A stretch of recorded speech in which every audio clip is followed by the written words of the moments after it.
Shalom peuple de Dieu, j'espère que vous allez bien et moi aussi je vais très bien par la grâce du Seigneur. Nous remercions le Seigneur pour ce nouveau jour qu'il nous accorde, pour cette opportunité qu'il nous donne encore de partager sa parole aujourd'hui. Alors bien aimé, aujourd'hui je viens encore pour continuer notre série des enseignements que nous avons commencé. La correction de certaines erreurs. Aujourd'hui, nous allons faire la troisième partie. Et pour aujourd'hui, nous avons quelques sous-thèmes. Le premier sous-thème est la saine doctrine. Le deuxième sous-thème est le concept de la Trinité. Et le troisième sous-thème, c'est la dispensation. C'est le concept de la dispensation. Alors, avant cela, j'aimerais d'abord vous remercier, vous qui êtes abonnés à notre chaîne et qui nous suivez, et qui nous suivez, vous qui nous suivez. J'aimerais vous remercier pour cela, car c'est vous qui donnez de l'importance à cette œuvre. Je suis infiniment reconnaissant pour cela. Alors, sans plus tarder, j'aimerais que nous puissions prier pour commencer ce temps de parole. Prions au nom puissant de Jésus-Christ. Père de grâce éternel, Dieu, mon roi, Créateur du ciel et de la terre, je te remercie, je te rends grâce pour ce nouveau jour que tu nous accordes, Père de grâce éternel, Dieu, pour continuer avec cette troisième session de nos enseignements. Merci pour tout, Père de grâce.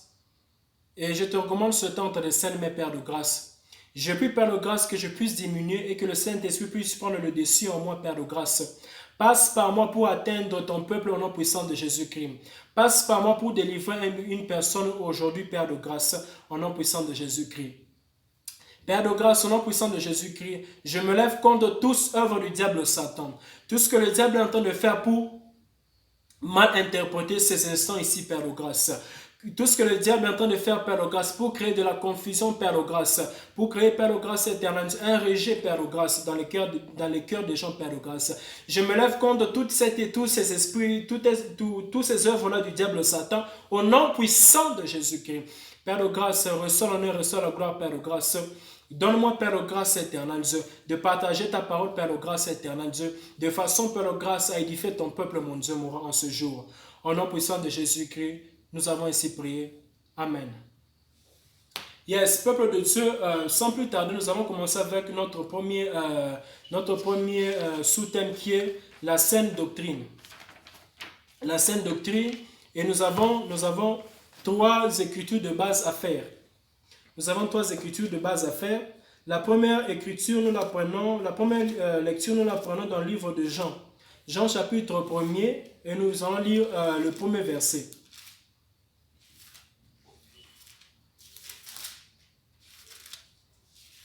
Jean chapitre 1 et le verset 1. Jean chapitre 1 verset 1, la Bible dit ceci. Au commencement était la parole, et la parole était avec Dieu, et la parole était Dieu. Au commencement était la parole et la parole était avec Dieu, et la parole était Dieu. La deuxième lecture, nous la faisons dans le livre de Romains. Romains chapitre 10, du 16e au 17e verset. Et la dernière lecture, nous la ferons dans le livre de Matthieu, Matthieu 11, verset 25. Alors, Romains chapitre 10, verset 16 à 17. Romains 10, 16 à 17. La Bible dit ceci. Mais tous n'ont pas obéi à la bonne nouvelle. Et aussi Ésaïe dit-il, Seigneur, qui a cru à notre prédication? Ainsi, la foi vient de ce qu'on entend. Et ce qu'on entend vient de la parole du Christ. La foi vient de ce qu'on entend. Et ce qu'on entend vient de la parole du Christ. Bien aimé, la dernière lecture dans le livre de Matthieu 11,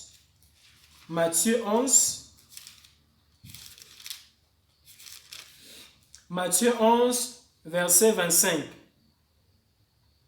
La Bible dit ceci. En ce temps-là, Jésus qui prit la parole et dit, « Je te loue, Père, Seigneur du ciel et de la terre, de ce que tu as caché ces choses aux sages et aux intelligents, et de ce que tu les as révélées aux enfants. » Je refais la lecture. En ce temps, Jésus prit la parole et dit, « Je te loue, Père, Seigneur du ciel et de la terre, de ce que tu as caché ces choses aux sages et aux intelligents, et de ce que tu les as révélées aux enfants. » Parole du Seigneur. Bien-aimés, lorsque nous cessions d'analyser la dernière lecture que nous avons faite dans le livre de Matthieu 11, 25, Jésus qui est en train de faire une prière remerciant le Seigneur, disant que « Père, je te dis merci, je te loue, car tu as caché ces choses aux intelligents, aux sages, et tu as révélé cela aux petits, tu as révélé cela aux enfants. » Bien-aimés, par là, nous comprenons que si nous connaissons des choses cachées, bien-aimé, si tu arrives à connaître les choses cachées, les secrets de Dieu, cela ne dépend pas de ton intelligence, de ta sagesse, de tes connaissances ou tes diplômes variés. Mais tu connais cela puisque Dieu te révèle. Alors tu peux être un enfant sans éducation, sans toutes les connaissances variées, sans la sagesse. Mais si Dieu décide de se révéler à toi, il va se révéler à toi. Et il peut se révéler en toi en te donnant des choses que certaines autres personnes, même plus intelligentes, plus sages, même des rois mais à qui Dieu peut ne pas dire ces choses-là et te les révéler à toi. Donc, bien aimé, la révélation de Dieu à une personne ne dépend pas du niveau de l'éducation de la personne, ça ne dépend pas du niveau ça ne dépend pas de l'âge de la personne, ça ne dépend pas des diplômes de la personne. Mais tout dépend de la grâce de Dieu, tout dépend de la volonté de Dieu. C'est pourquoi Jésus-Christ a loué son Père, a loué le Père. Jésus-Christ a loué le Père, puisque le Père a fait son choix et il a trouvé bon de révéler les secrets aux enfants. Donc, bien aimés dans le Seigneur, dans sur base de la compréhension de ces Écritures, nous devons arrêter la compétition qui se trouve dans les églises, où nous pensons que la connaissance et la révélation de Dieu dépend des connaissances que nous avons, dépend de la sagesse, de l'intelligence. C'est pourquoi il faut aller faire la théologie, il faut aller faire les enseignements, il faut faire ceci. Je ne dis pas que faire les enseignements ou faire la théologie, cela est mauvais. Mais Jésus qui nous révèle aussi que la révélation de Dieu ne dépend pas de l'intelligence, de la sagesse ou de la connaissance d'une personne. La révélation de Dieu à une personne dépend de la volonté de Dieu. C'est pourquoi nous sommes tous d'accord en disant que Dieu est souverain. Donc Dieu est souverain et il se révèle à qui il veut, comme il veut, quand il veut, où il veut. Donc la révélation de Dieu à une personne ne dépend pas du niveau de l'éducation de la personne. La révélation de Dieu à une personne ne dépend pas de la sagesse ou de l'intelligence de la personne. Mais la révélation de Dieu à la personne dépend de la volonté de Dieu, puisque Dieu est souverain. Donc, bien aimés, soyez délivrés et qu'aujourd'hui, que nous puissions apprendre que ça ne sert à rien de faire de compétition, de faire de comparaison, d'avoir de la jalousie, d'avoir de l'envie dans l'église. Dieu donne à chacun selon que Dieu lui-même veut. Donc, mon appel, mon don ne dépend même pas de moi, ça dépend de Dieu. Donc, bien aimés, nous devons arrêter cet esprit de comparaison et de compétition que nous avons dans l'église. Gloire au Seigneur. Maintenant, repartons à la première lecture que nous avons faite dans le livre de Jean. Jean chapitre 1er au premier verset. La Bible dit ceci. Au commencement était la parole. Et la parole était avec Dieu et la parole était Dieu. Donc, bien aimé, par là, nous comprenons que Dieu n'est pas une imagination quelconque. Dieu est sa parole. Donc, lorsque nous chantons que Dieu, je t'aime, Jésus, je t'aime, en soi, nous disons que parole, je t'aime, parole, je t'aime, puisque Dieu est la parole. Donc, bien aimé, lorsque nous disons que nous aimons Dieu, en d'autres termes, nous disons que nous aimons la parole. Alors maintenant, pour prouver que nous aimons Dieu, nous devons marcher en conformité avec la parole. Donc, bien aimé, tu n'as pas besoin de dire à Dieu que Dieu, je t'aime. Tu n'as pas besoin de dire ça. Tu n'as pas besoin de dire que Jésus-Christ, je t'aime, je t'adore. Tu n'as pas besoin de dire ça. Jésus-Christ lui-même verra que tu l'aimes lorsque tu marches en conformité avec sa parole. Car Dieu est sa parole. Au commencement était la parole était avec Dieu et la parole était Dieu. Donc la parole est Dieu. Donc lorsque nous marchons en conformité avec la parole, d'office, nous marchons en conformité avec Dieu. Dieu est sa parole. Donc, bien aimé, lorsque nous ne marchons pas en conformité avec la parole de Dieu, même si nous chantons disant que Dieu, je t'aime, je t'adore, à Dieu, ça ne lui fait rien. Puisque lui veut une preuve. Et tu ne peux prouver à Dieu que tu l'aimes que lorsque tu marches en conformité avec sa parole. Donc, bien aimé, la parole de Dieu, c'est ça Dieu. Lorsque nous marchons en conformité avec la parole de Dieu, c'est alors que nous marchons avec Dieu. Gloire au Seigneur. Donc on peut beau chanter Jésus, je t'aime, mon Dieu. Mais lorsque nous ne marchons pas en conformité avec la parole, cela veut dire que nous sommes en train de mentir et que nous n'aimons pas Dieu. Mais lorsque nous marchons en conformité avec la parole, on n'a pas besoin de dire que Dieu, je t'aime. Dieu lui-même verra que tu l'aimes, car Dieu est la parole. Et cela nous pousse à aller dans la dernière lecture que nous avons faite. Dans la deuxième lecture que nous avons faite, qui est le livre de Romains. Dans le livre de Romains, le verset 17 où on dit que la foi vient de ce qu'on entend et ce qu'on entend de la parole du Christ. Maintenant, si Christ est la parole et que la foi vient de ce qu'on entend et que si on d'office, si on entend la parole de Dieu, d'office, cette parole va créer la foi en Dieu. Je me répète, la foi vient de ce qu'on entend. Et de ce qu'on entend, et ce qu'on entend vient de la parole de Dieu. Donc si ce que nous entendons vient de la parole de Dieu, ce qui veut dire que la foi que nous aurons cette foi-là en Dieu. Donc, si la foi vient de ce qu'on entend, donc si la foi vient de la parole, et si cette parole-là vient du Christ, ce qui veut dire que la foi que nous aurons sur cette parole-là sera une foi basée sur la parole. Et puisque la parole est Dieu, d'office, nous aurons la foi en Dieu. La foi vient de ce qu'on entend et ce qu'on entend de la parole de Dieu. D'office, la foi que nous aurons, nous l'aurons en Dieu. Donc, bien aimé, si vous voulez avoir la foi en Dieu, vous devez écouter la parole de Dieu. Si vous voulez avoir la foi en Dieu, vous devez écouter la parole de Dieu.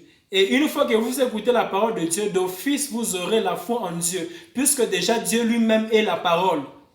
Donc, lorsque vous avez foi en la parole, la nature de la parole va vous posséder, prendra possession de vous. Et d'office, vous aurez foi en cette parole-là. Et puisque Dieu est la parole, d'office, vous aurez foi en Dieu.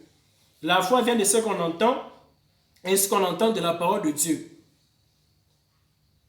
Et par là, c'est ce qui nous amène à corriger ce que les gens appellent la saine doctrine. Puisque notre premier sous-thème, c'est la saine doctrine.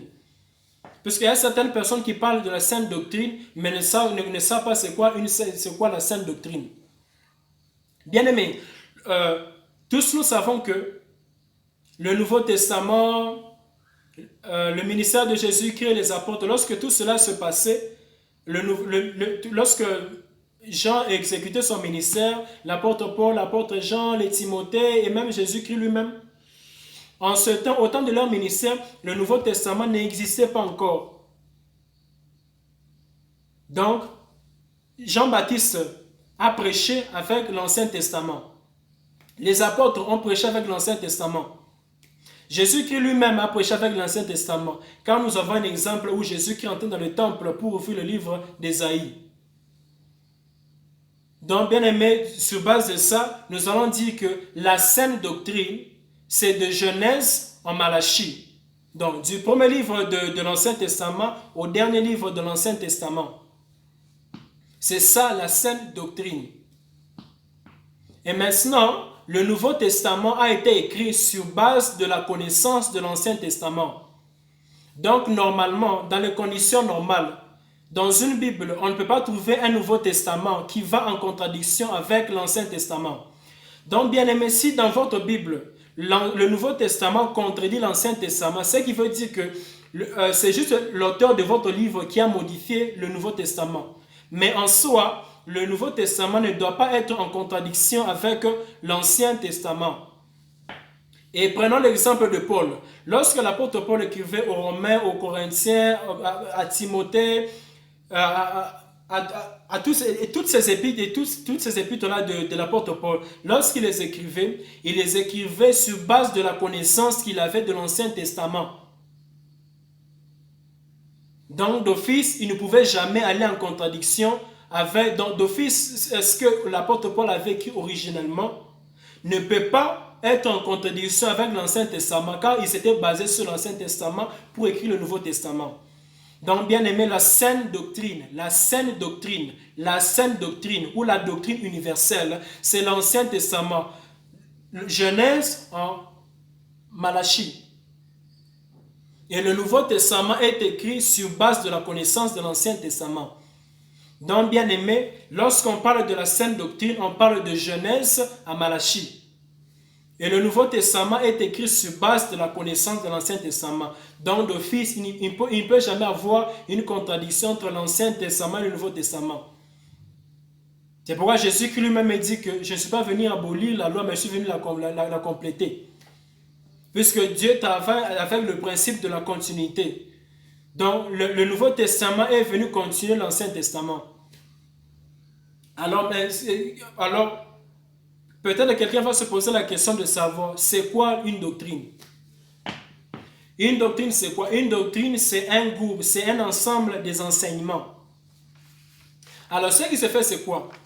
Il y a un groupe de gens, il y a des gens qui se mettent ensemble et qui réfléchissent et qui s'accordent sur une certaine façon de voir la Bible, de voir une certaine façon de comprendre la Bible et une certaine façon d'interpréter la Bible. Et ils s'accordent sur ça et cela devient une doctrine pour eux. D'office, ça, on ne peut pas appeler ça une saine doctrine. On peut peut-être appeler ça une saine doctrine d'une certaine catégorie de personnes, une saine doctrine de certaines personnes. Mais la sainte doctrine en soi, il n'y a qu'une seule sainte doctrine, l'Ancien Testament, de Genèse en Malachie. C'est pourquoi lorsque les gens disent que non, toi tu ne partages pas notre doctrine, non, cette doctrine n'est pas la nôtre. Ce qui veut dire que votre façon de comprendre les choses ne fait pas partie de leur façon de voir les choses. Donc les doctrines divergent lorsqu'il y a une compréhension différente de la parole de Dieu. C'est pourquoi, bien aimé, toutes les doctrines qu'il y a sur la terre, ces doctrines-là sont saines par rapport aux personnes qui ont réfléchi sur ces doctrines-là. Mais la saine doctrine en soi, il n'y a qu'une seule doctrine. Et cette doctrine, c'est de Genèse à Malachie. C'est ça la saine doctrine. Et le Nouveau Testament est écrit sur base de la connaissance de l'Ancien Testament. Donc, bien aimé, qu'il n'y ait personne qui mette en contradiction l'Ancien Testament au Nouveau Testament. Et il y a quelque chose que nous devons savoir, c'est quoi? L'Ancien Testament, les Juifs l'ont toujours. C'est pourquoi s'il y a plus de modifications, ces modifications n'ont eu lieu que dans le Nouveau Testament que les Juifs n'ont pas. Alors les Romains ne pouvaient pas modifier l'Ancien Testament puisque les Juifs allaient garder la version originale. C'est pourquoi ils ont juste modifié le Nouveau Testament en changeant plusieurs versets. Non, c'est ce qui s'est passé. C'est pourquoi devant vous trouvez des Bibles où le Nouveau Testament contredit l'Ancien Testament. Oui, bien aimé, ça c'est le travail que les Romains avaient fait. Donc en réalité, dans les conditions normales, l'Ancien Testament ne peut jamais être en contradiction avec le Nouveau Testament. Et puisque le Nouveau Testament vient après l'Ancien Testament, donc le Nouveau Testament doit copier l'Ancien Testament. Donc le Nouveau Testament doit se conformer à l'Ancien Testament. Donc lorsque dans votre Bible, il y a une contradiction entre l'Ancien et le Nouveau Testament, sachez juste que l'auteur de votre Bible a manipulé le Nouveau Testament pour faire qu'il soit en contradiction avec l'Ancien Testament. Et cette contradiction a été reçue à cause d'un concept qui est normalement le deuxième sous-thème de notre enseignement aujourd'hui. Et le sous-thème en question, c'est le concept de la Trinité. Mais quant à ce qui concerne la sainte doctrine, bien aimée dans le Seigneur, la sainte doctrine, c'est de Genèse en Malachie. C'est ça la sainte doctrine. Les restes de doctrines qu'il y a sur la terre, ce sont les saintes doctrines selon certaines personnes. C'est pourquoi vous allez voir qu'il y a une doctrine qui est en contradiction avec une autre doctrine. Puisque ces doctrines-là, elles sont saines pour certaines personnes, mais ces doctrines-là ne sont pas universelles. Mais la sainte doctrine en soi, c'est l'Ancien Testament, de Genèse en Malachie. Et le Nouveau Testament a été écrit sur base de l'Ancien Testament. Donc, dans les conditions normales, il ne faut pas qu'il y ait de contradiction entre l'Ancien Testament et le Nouveau Testament. Maintenant, pourquoi il y a une contradiction ça c'est ce que le Seigneur m'a fait comprendre. Pourquoi il y a contradiction entre l'Ancien Testament et le Nouveau Testament? C'est à cause du concept de la Trinité. Alors, bien aimés, passons à notre deuxième sous-thème, qui est le concept de la Trinité. Et pour ça, nous avons aussi trois importantes lectures à faire. La première lecture, c'est dans le livre d'Ésaïe 35, du 3e au 5e verset. La deuxième lecture, nous la ferons dans le livre de Matthieu, chapitre 1er, au verset 18. Et la dernière lecture, nous la ferons dans le livre de Jean, chapitre 14, du 7e au 9e verset. Et nous ferons encore et nous allons sauter pour lire le verset 16e au 18e verset. Sans plus tarder, passons avec notre lecture. Faisons notre première lecture dans le livre de Ésaïe. Ésaïe, nous faisons la première lecture pour notre deuxième sous-thème, qui est le concept de la Trinité.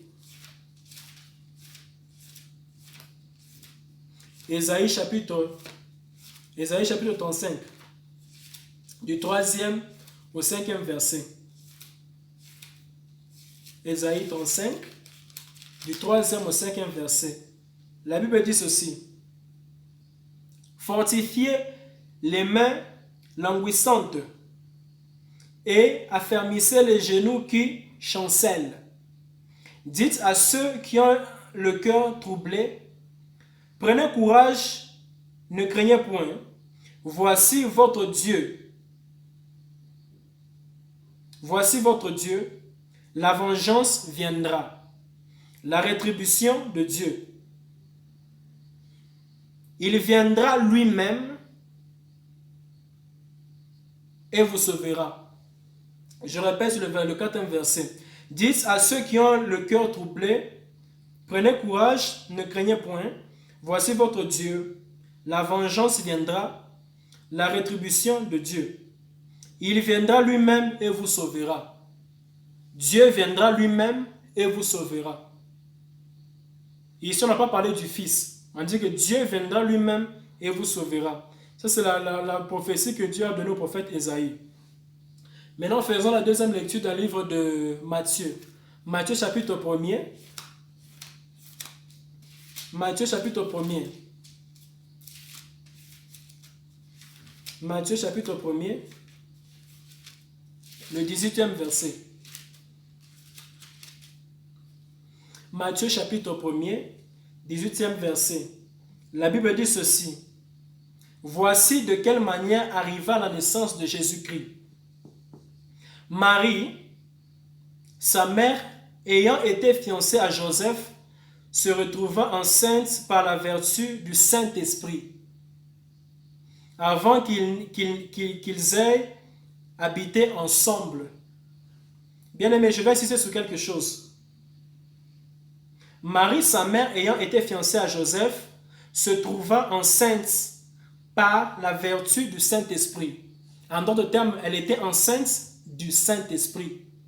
En d'autres termes, le père de son fils, c'était le Saint-Esprit. Faisons la dernière lecture dans le livre de Jean. Jean chapitre 14, du 7e au 9e verset. La Bible dit ceci. Jean chapitre 14, du 7e au 9e verset. La Bible dit ceci. Si vous me connaissiez, vous connaîtriez mon Père.